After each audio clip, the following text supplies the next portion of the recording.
तो फ्रेंड्स हम life processes के बारे में पढ़ लेते हैं, जो कि हमारी 10th क्लास बायोलॉजी का फर्स्ट चैप्टर है, जिसमें हमें 4 लाइफ प्रोसेसेस के बारे में पढ़ना था। न्यूट्रिशन, रेस्पिरेशन, ट्रांसपोर्ट और एक्सक्रीशन, जिसमें से हमने 3 लाइफ प्रोसेसेस को पढ़ लिया है, न्यूट्रिशन, रेस्पिरेशन और ट्रांसपोर्ट। इन तीनों को हमने पढ़ लिया है। अब हम इस वीडियो में हम एक्सक्रीशन के बारे में पढ़ेंगे। तो एक्सक्रीशन बोलते हैं the process of removal of toxic waste from the body of an organism is called excretion. Excretion होता है the process of removal of toxic waste, यानी जो हमारी बॉडी के अंदर जो टॉक्सिक वेस्ट प्रोड्यूस हो रहा है, किसी भी ऑर्गेनिज्म के अंदर बहुत सारी मेटाबॉलिक रिएक्शन होती हैं, या फिर हम फूड को लेते हैं, या जैसे रेस्पिरेशन कर रहे हैं तो बहुत सारे टॉक्सिक वेस्ट प्रोड्यूस होते हैं इससे। जैसे हम रेस्पिरेशन करते हैं या ब्रीथिंग करते हैं तो भी हमारे अंदर कार्बन डाइऑक्साइड प्रोड्यूस हो रही है ना। तो जो कार्बन डाइऑक्साइड है उसको हमें बाहर निकालना है, क्योंकि अगर बाहर नहीं निकालेंगे तो हमारी बॉडी के लिए बहुत ज़्यादा नुकसान देगी, वो हमारे लिए बहुत ज़्यादा टॉक्सिक है। तो उस जो हमारी जो बॉडी के लिए जो बेकार जो सब्सटेंस है, उन सब्सटेंस को अपनी बॉडी से बाहर निकालने की जो प्रोसेस है उसको एक्सक्रीशन बोलते हैं। तो जो एक्सक्रीशन है वो प्लांट्स में भी होता है और एनिमल्स में भी होता है। तो पहले हम पढ़ते हैं कि प्लांट्स के अंदर एक्सक्रीशन कैसे होता है, उसके बाद एनिमल्स के बारे में पढ़ेंगे। तो जो प्लांट्स के अंदर गैसियस वेस्ट प्रोडक्ट होता है, तो प्लांट्स के अंदर जो गैसियस वेस्ट प्रोडक्ट होता है वो या तो कार्बन डाइऑक्साइड होता है या फिर ऑक्सीजन होता है। कार्बन डाइऑक्साइड प्रोड्यूस होता है जब रेस्पिरेशन होता है, तब कार्बन डाइऑक्साइड प्रोड्यूस होता है। जब फूड का ऑक्सीडेशन होता है तो हमें पता है एनर्जी निकलती है और कार्बन डाइऑक्साइड और वाटर प्रोड्यूस होता है। तो जो कार्बन डाइऑक्साइड रहता है वो वेस्ट प्रोडक्ट रहता है प्लांट्स के लिए। फिर उसके बाद जब फोटोसिंथेसिस होती है डे टाइम में प्लांट्स के अंदर, तब ऑक्सीजन प्रोड्यूस होती है। तब वहाँ पर ऑक्सीजन इतनी ज़्यादा प्रोड्यूस होती है कि वो थोड़ी तो वो प्लांट रेस्पिरेशन के लिए यूज़ कर लेते हैं, और जो थोड़ी रहती है वो वेस्ट प्रोडक्ट की फॉर्म में रहती है। तो जो वेस्ट रहता है, गैसियस जो वेस्ट रहता है प्लांट्स के अंदर, वो 2 जगह से प्लांट से निकलता है, लीफ से और स्टेम से, है ना। लीफ से भी अगर डायरेक्टली बोलें तो लीफ के अंदर बहुत छोटे छोटे पोर्स होते हैं जिनको स्टोमेटा बोलते हैं, जो कि हमने रेस्पिरेशन वाली जो वीडियो थी उसमें पढ़ा था। और जो स्टेम के अंदर भी बहुत छोटे छोटे पोर्स होते हैं जिनको लेंटिसेल्स बोलते हैं। तो जो गैसियस वेस्ट होता है प्लांट्स के अंदर, वो स्टोमेटा के थ्रू और लेंटिसेल्स के थ्रू प्लांट से बाहर निकल जाता है। गैसियस वेस्ट कार्बन डाइऑक्साइड और ऑक्सीजन ये होता है। तो प्लांट्स के अंदर जो सॉलिड और लिक्विड वेस्ट होता है उसको प्लांट्स अपनी बॉडी से कैसे बाहर निकालते हैं। तो प्लांट्स के अंदर जो सॉलिड और लिक्विड वेस्ट होता है उसको प्लांट्स बाहर निकालते हैं बाई शेडिंग ऑफ लीफ,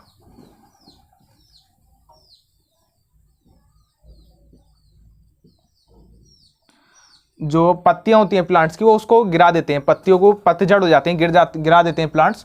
तो ऐसा करने से भी जो सॉलिड और लिक्विड वेस्ट होता है प्लांट्स के अंदर से वो रिमूव हो जाता है। और जो दूसरा मेथड है वो है बाय पीलिंग ऑफ बार्क। जो बार्क होते हैं, बड़े बड़े जो प्लांट्स होते हैं, वुडी स्टेम जो होते हैं, उनकी बार्क को पील करने से जो सॉलिड और लिक्विड वेस्ट होता है प्लांट्स के अंदर से वो रिमूव हो जाता है। और जो तीसरा मेथड है वो है बाई फेलिंग ऑफ फ्रूट्स। जो फ्रूट्स होते हैं प्लांट्स के अंदर से, वो उनसे भी जो सॉलिड और लिक्विड वेस्ट होता है प्लांट्स के अंदर से वो रिमूव हो जाता है। तो फ्रूट से पीलिंग ऑफ बार्क करने से और शेडिंग ऑफ लीफ करने से प्लांट्स के अंदर से जो सॉलिड और लिक्विड वेस्ट होता है वो रिमूव हो जाता है। और इसके अलावा जो प्लांट्स के अंदर से कुछ प्लांट के अंदर से गम्स और रेजिन्स ना, गम्स और रेजिन्स ये एक तरह से, जैसे जो बहुत पुराने प्लांट्स हो जाते हैं, जो ओल्ड प्लांट्स होते हैं, उनके अंदर से गम और रेजिन रिलीज होता है। ये बहुत ही चिपचिपा सा ऐसे होता है, जिसको बोलते हैं गोंद टाइप का निकलता है प्लांट्स के अंदर से। तो जो गम होता है और रेजिन होता है, इससे भी जो सॉलिड और लिक्विड वेस्ट होता है प्लांट्स के अंदर से वो रिमूव हो जाता है।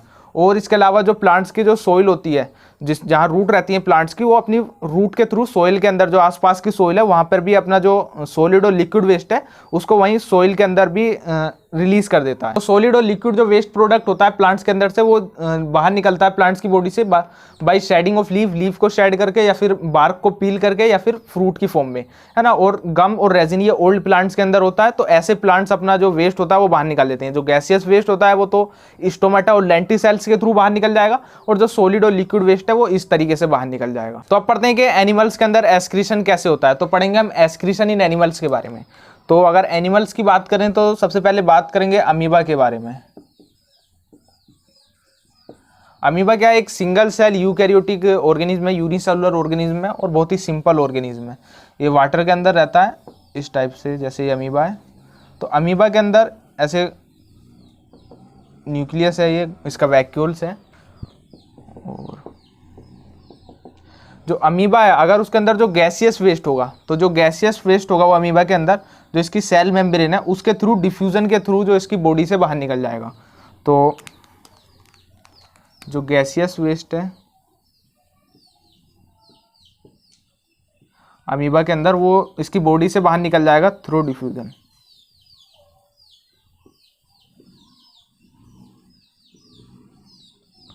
डिफ्यूजन के थ्रू इसकी बॉडी से बाहर निकल जाएगा और जो सेल मेम्ब्रेन है उसके थ्रू डिफ्यूजन होगा। उसके बाद जो इसके अंदर जो नाइट्रोजिनस वेस्ट है, जैसे फूड वगैरह लेता है तो उसका नाइट्रोजिनस वेस्ट जो प्रोड्यूस होता है इसके अंदर,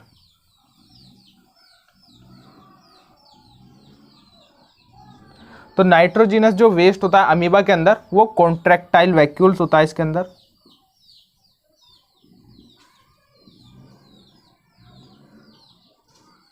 तो अमीबा के अंदर कॉन्ट्रैक्टाइल वैक्यूल्स होता है, उसके थ्रू जो इसका नाइट्रोजिनस वेस्ट है वो बाहर निकलता है बॉडी के अंदर से। तो नाइट्रोजिनस वेस्ट कॉन्ट्रैक्टाइल वैक्यूल्स के थ्रू इसकी बॉडी से बाहर निकलेगा अमीबा की, और जो गैसियस वेस्ट है वो डिफ्यूजन के थ्रू इसकी बॉडी से बाहर निकलेगा। डिफ्यूजन जो होगा वो इसकी सेल मेम्ब्रेन के थ्रू होगा। तो जो डिफ्यूजन होगा वो सेल मेम्ब्रेन के थ्रू होगा। ठीक है, तो अब पढ़ते हैं कि अर्थवॉर्म के अंदर कैसे एक्सक्रीशन होता है। अर्थवॉर्म के अंदर अर्थवॉर्म कैसे अपना वेस्ट बाहर निकालता है। तो अर्थवॉर्म के अंदर एक ट्यूबुलर स्ट्रक्चर होते हैं जिनको नेफ्रीडिया बोलते हैं।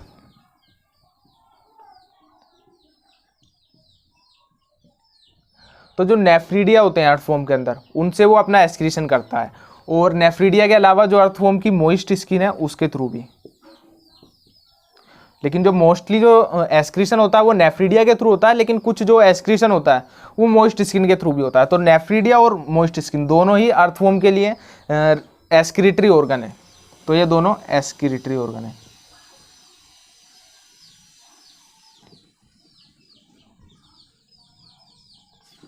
तो फ्रेंड्स अब पढ़ते हैं एक्सक्रीशन इन ह्यूमन बींग्स, यानी हमारे अंदर ह्यूमन बींग के अंदर कैसे एक्सक्रीशन होता है। तो ह्यूमन बींग के अंदर हमारे अंदर दो टाइप के वेस्ट प्रोड्यूस होते हैं। एक तो कार्बन डाइऑक्साइड है जो कि एक गैसियस वेस्ट है, और दूसरा होता है यूरिया जो कि एक नाइट्रोजिनस वेस्ट है, जो कि एक लिक्विड वेस्ट है।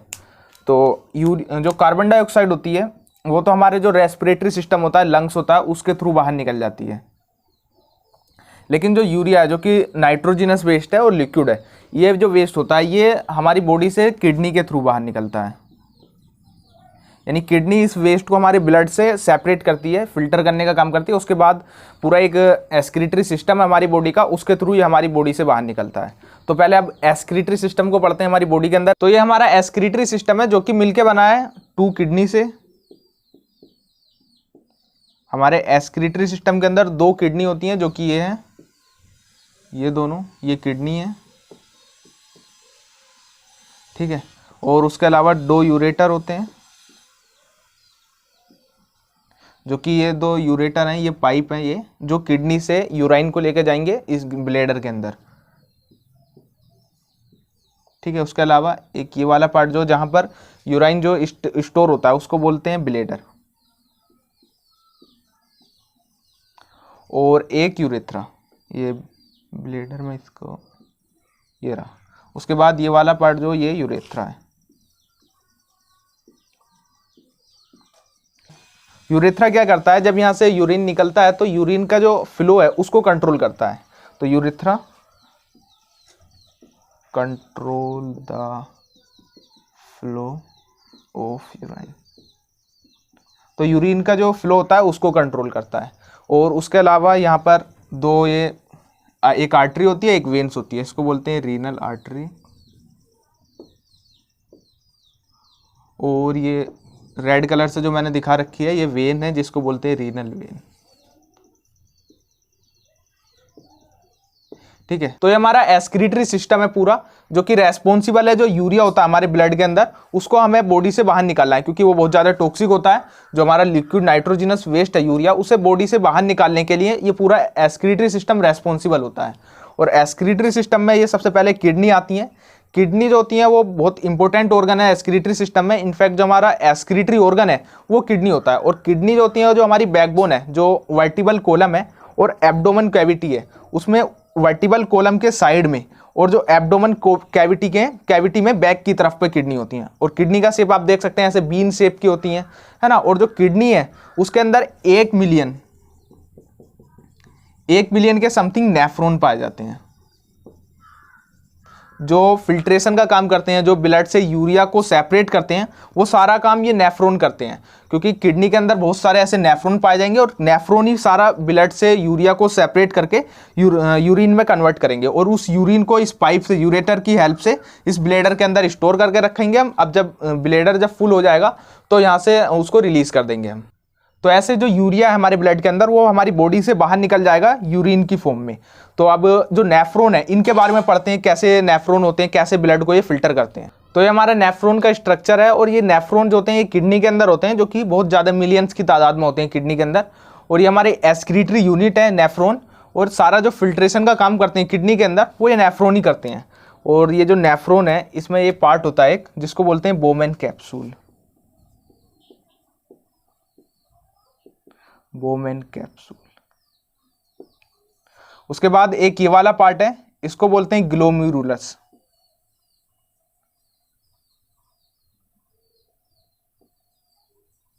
ठीक है, ये 2 पार्ट होते हैं इसके, ग्लोमेरुलस और बोमेन कैप्सूल। उसके बाद ये एक ऐसे पाइप जा रहा है जिसको हेनले लूप बोलते हैं। तो अब पढ़ते हैं कि नेफ्रॉन जो है ये ब्लड को कैसे फिल्टर करता है, कैसे यूरिया को सेपरेट करता है ब्लड से। तो जो नेफ्रॉन है इसके अंदर सबसे पहले ये डर्टी ब्लड आएगा, जिसको बोलेंगे इस पाइप से ये डर्टी ब्लड। ये डर्टी ब्लड आएगा इसके ग्लोमेरुलस के अंदर आएगा। और ग्लोमेरुलस के अंदर क्या होगा कि जो ब्लड है, डर्टी ब्लड के अंदर यूरिया होगा, है ना, ग्लूकोज होगा, फैट होगा, अमाइनो एसिड होंगे इसके अंदर। तो ये यहाँ से बोमेन कैप्सूल के अंदर को, ग्लोमेरुलस से बोमेन कैप्सूल के अंदर को क्या क्या चला जाएगा, यूरिया चला जाएगा और अमाइनो एसिड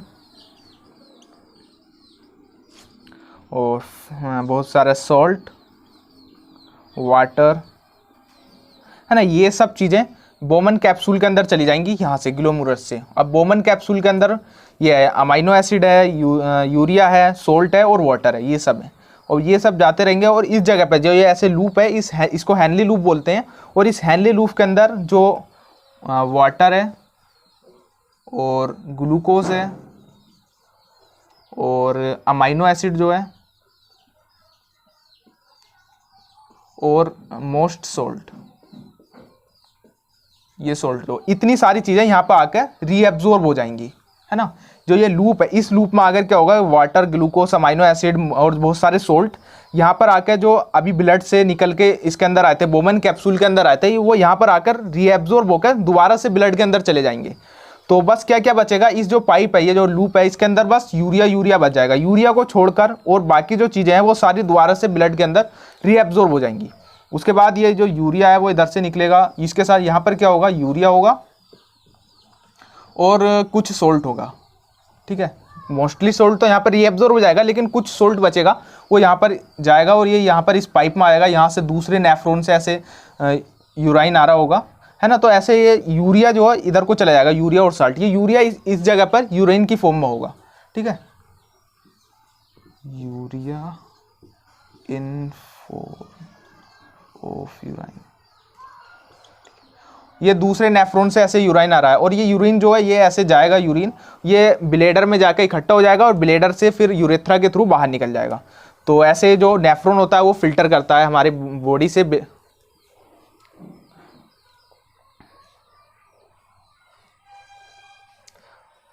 तो ऐसे नेफ्रॉन जो होता है वो फिल्टर करता है ब्लड को, ब्लड से यूरिया को सेपरेट कर देता है। और ये जो जा रहा है यहाँ से, देखो ब्लड ऐसे आया, इधर घूमा, यहाँ से सारा जो यूरिया वगैरह था वो सब इस पाइप में चला गया और उसके बाद जो आरबीसी वगैरह और भी चीज़ें थी ब्लड के अंदर वो ऐसे आता रहा और उस यहाँ पर दोबारा से जो ब्लड से निकला था, यहाँ पर वाटर, अमाइनो एसिड, सोल्ट वगैरह सब निकला था, वो सब वापस से रीएब्जॉर्ब हो गया बस यूरिया को छोड़कर। और यहाँ पर क्लीन ब्लड।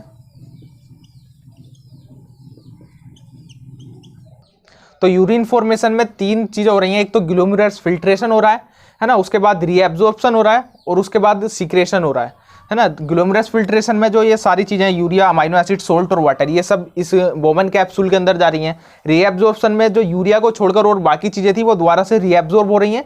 और सीक्रेशन में जो यूरिया है वो यूरिन की फॉर्म में कलेक्टिंग डक्ट के अंदर को जा रहा है। तो ये 3 स्टेप में यूरिन फॉर्मेशन होता है। तो अब पढ़ते हैं किडनी फेलियर किसको बोलते हैं। किडनी फेलियर जैसे नाम से ही पता चल रहा है, किडनी का फेल हो जाना या फिर किडनी का वर्क नहीं करना, उसको किडनी फेलियर बोलते हैं। अगर किसी पर्सन की जो किडनी है, दोनों किडनी अगर खराब हो जाएं या फिर वो काम ना करें किडनी, तो उस चीज़ को बोलेंगे किडनी फेलियर हो गया।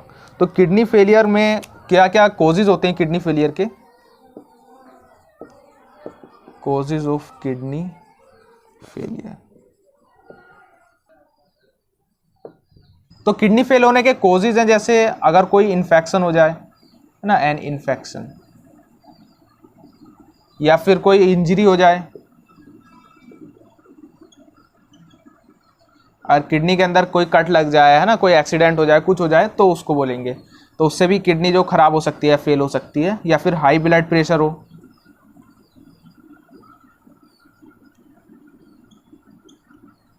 और या फिर हाई ब्लड शुगर हो,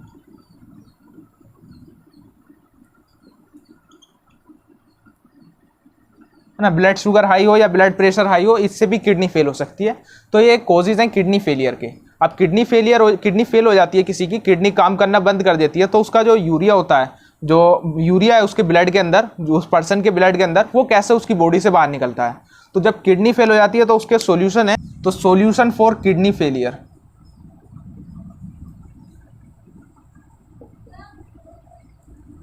किडनी फेलियर, अगर किसी की किडनी फेल हो जाती है तो उसके 2 सॉल्यूशन है।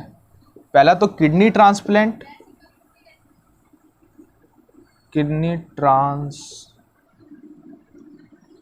तो पहला तो है किडनी ट्रांसप्लांट। अगर हम पूरी किडनी को ही ट्रांसप्लांट कर दें, यानी दूसरे किसी हेल्दी डोनर की किडनी लें और उसकी किडनी को सर्जरी के मेथड से जो अपनी पुरानी किडनी है उसको निकाल दें, और जो नई वाली किडनी है, जो हेल्दी डोनर से जो किडनी ली है, उसको लगा दें। ये एक परमानेंट मेथड है किडनी फेलियर को सही करने का, लेकिन ये बहुत ज़्यादा कॉस्टली भी होता है, और अगर बहुत ज़्यादा कम चांस रहते हैं इसमें मैचिंग होने के। अगर बिल्कुल सही मैचिंग होती है तभी किडनी ट्रांसप्लांट की जा सकती है। दूसरा एक टेम्परेरी मेथड भी है जिसको बोलते हैं किडनी मशीन या फिर डायलाइसिस।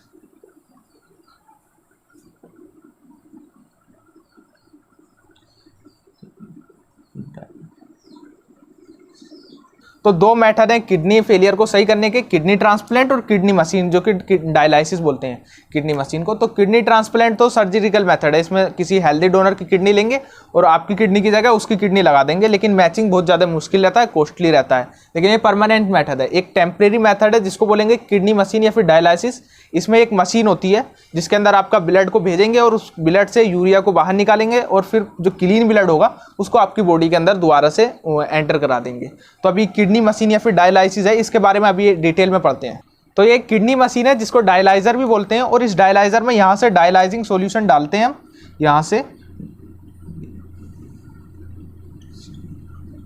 सॉल्यूशन डालते हैं हम, और वहाँ से वो डायलाइजिंग सॉल्यूशन ऊपर से निकलता रहता है।